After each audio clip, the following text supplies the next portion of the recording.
Hi guys! For today's video, i-demonstrate ko sa inyo ang output ng aking registration form.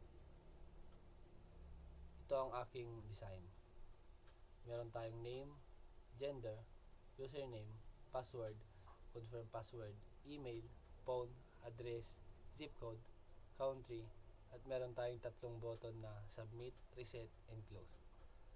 I-run po natin to.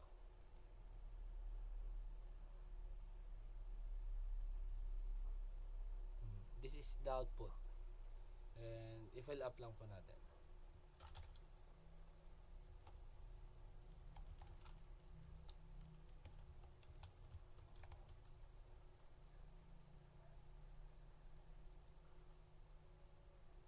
Username.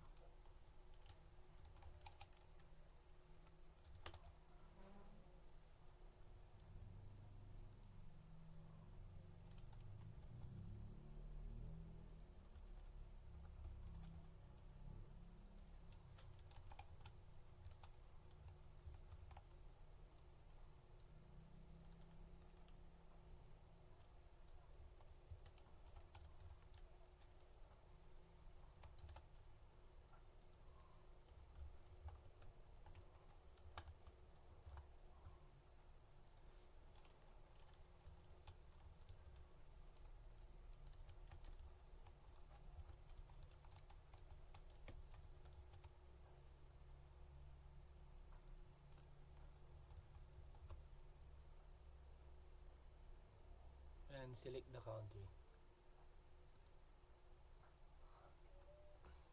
Click the submit, and this is the output.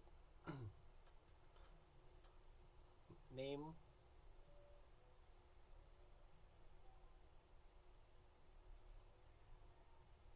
reset, close.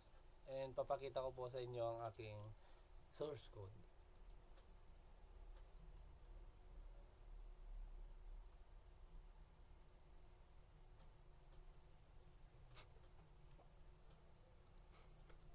Yun lamang po. Thank you.